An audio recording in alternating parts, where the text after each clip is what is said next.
व्यापार करना छोड़ दिया, शूद्र ने सेवा करनी छोड़ दी। धीरे धीरे जब कलयुग का प्रभाव बढ़ने लगा,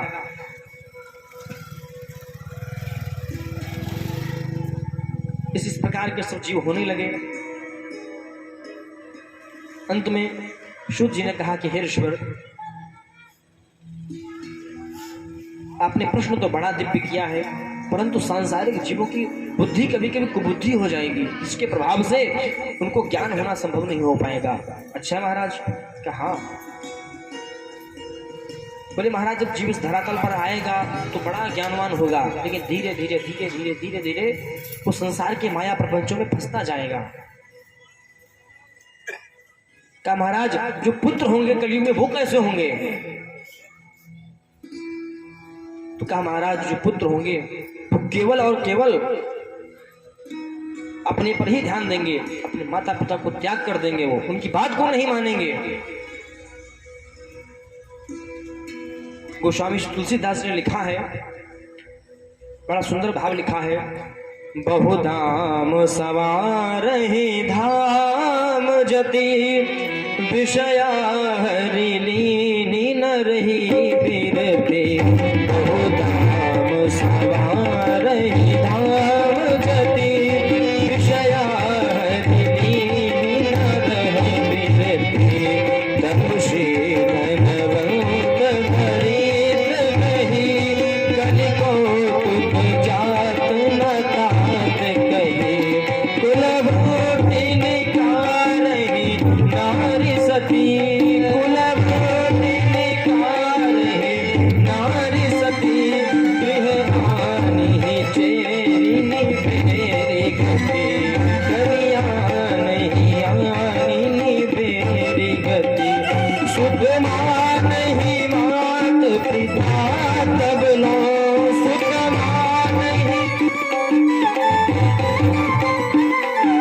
मानहि मात पिता तब लो। अबलानन दीप नहीं जब लो, ससुरारी प्यारी लगी जब दे। रिपुरूप कुटुंब भये तब ते।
कुलीन मलिन अपि द्विज चिन्ह जने उदार कपि।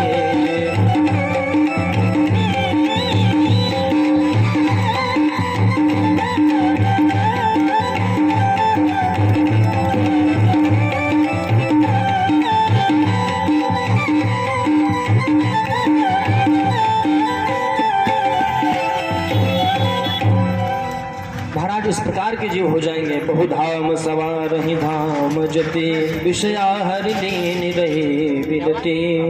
तपसी धनवंत दरिद्र ग्रही, कलि कौतुक बात न जात कही। महाराज इस प्रकार के जीव हो जाएंगे। सुत मान ही मात पिता तब लो, अब लालन दीख रही जब लो।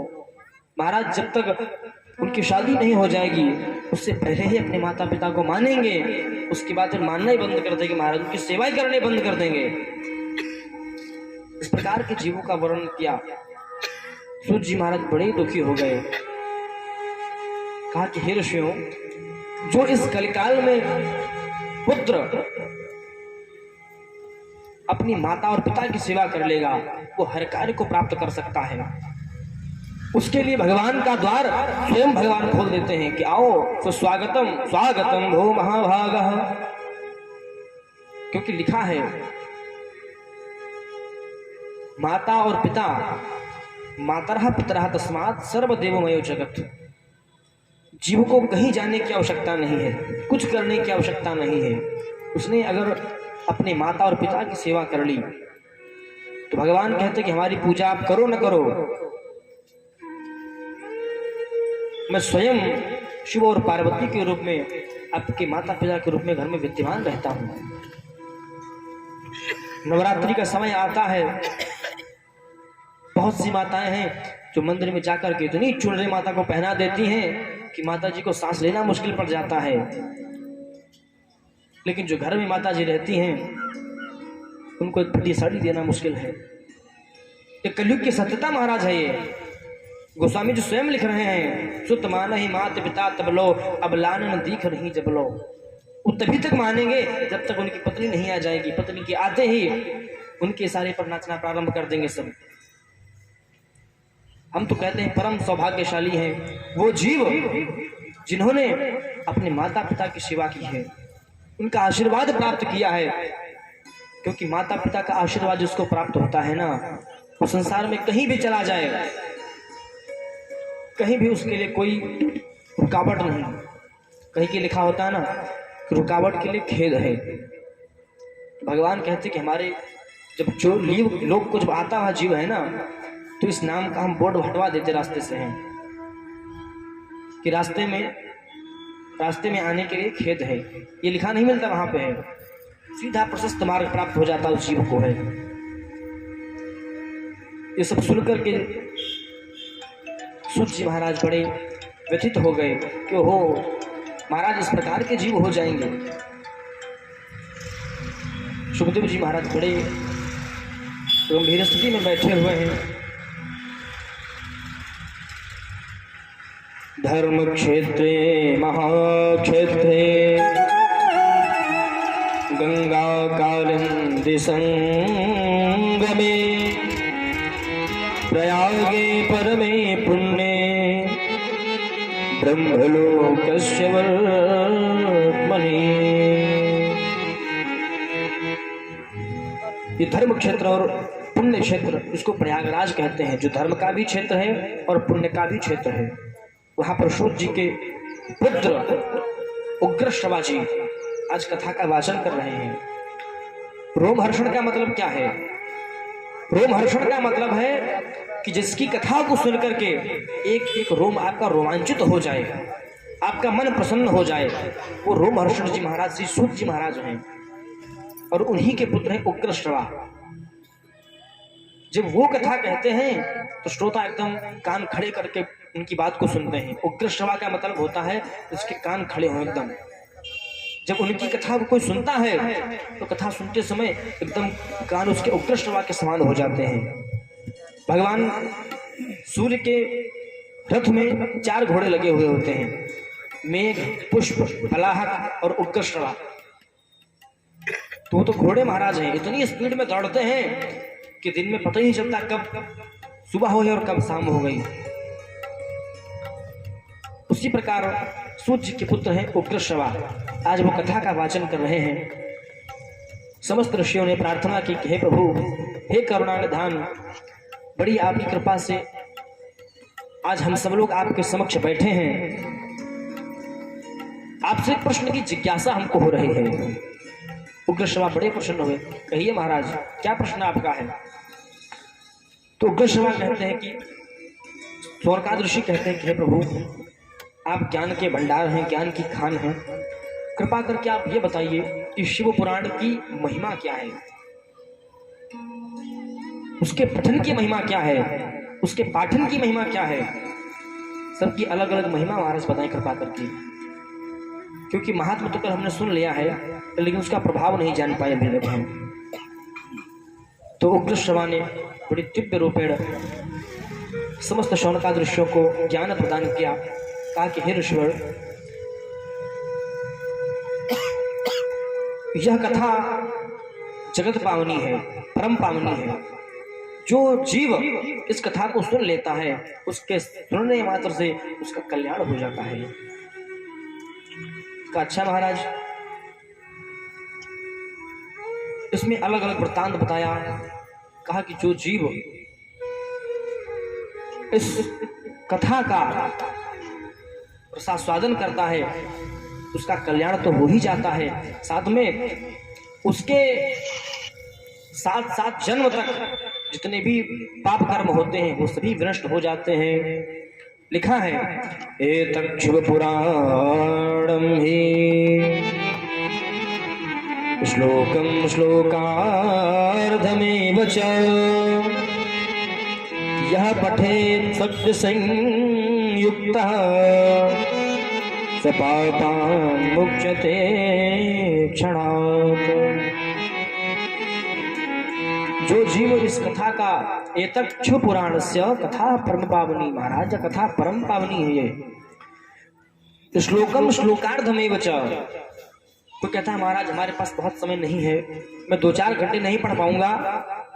तो शुद्ध जी ने कहा कि कोई बात नहीं, श्लोकम श्लोकार्धमेव च, आप एक श्लोक पढ़िए, केवल एक श्लोक पढ़ने का भी अगर समय न हो तो आधा श्लोक पढ़िए, अगर उतना भी समय न हो श्लोकार्धमेव च, उस आधे से भी आधे श्लोक को अगर जो जीव पढ़ लेता है तो क्या लिखा है, सह पठे भक्त संयुक्तः स पापान् मुच्यते क्षणात्। उस जीव के पाप उसी समय उसी क्षण भस्मीभूत हो जाते हैं। अच्छा महाराज, इतनी महिमा है। हाँ, जब इस प्रकार महिमा बताई उसके बाद कहा कि जो जीव इस शिवपुराण को चतुर्दशी के दिन इसकी कथा को सुनता है, इसका पाठ करता है, उसको गायत्री पुरस्चरण का फल प्राप्त होता है। गायत्री पुरस्चरण मतलब जो 1.25 लाख गायत्री का जप करता है उसमें जो फल होता है उतना फल केवल चतुर्दशी के दिन एक श्लोक पढ़ने से उसको प्राप्त हो जाता है, चतुर्दशी के दिन। अच्छा महाराज, बड़ी महिमा है इसकी है। और क्या महिमा है, कहा जो जीव इस कथा को सोमवार के दिन सुन लेता है या पढ़ लेता है उसका भी कल्याण हो जाता है। इस शिवपुराण के प्रत्येक अक्षर में भगवान शिव का निवास है, भगवान शिव का अंश विद्यमान है। यह जो कथा शिवपुराण की है इसमें प्रथम संहिता है विद्येश्वर संहिता, जिसमें हम सभी लोग आज प्रवेश कर रहे हैं। यह संहिता जो है हम समस्त वैष्णवों के लिए एक संविधान के रूप में है, क्या करना है और क्या नहीं करना है। अब फिर इससे आगे रुद्र संहिता आएगी, सतकोट रुद्र संहिता आएगी, कैलाश संहिता आएगी, उमा संहिता आएगी, वायव्य संहिता आएगी। अन्य संहिताओं में भगवान की अनेकाध अनेक कथाएं हैं, लेकिन उससे पूर्व विद्येश्वर संहिता है, जिसमें समस्त प्रकार के वर्णों का ज्ञान दिया गया है, समस्त प्रकार के कर्मों का ज्ञान दिया गया है कि किस जीव को क्या कर्म करना चाहिए, क्या धर्म करना चाहिए। जो इस रुद्र संहिता का केवल एक बार पाठ कर लेता है एक दिन में,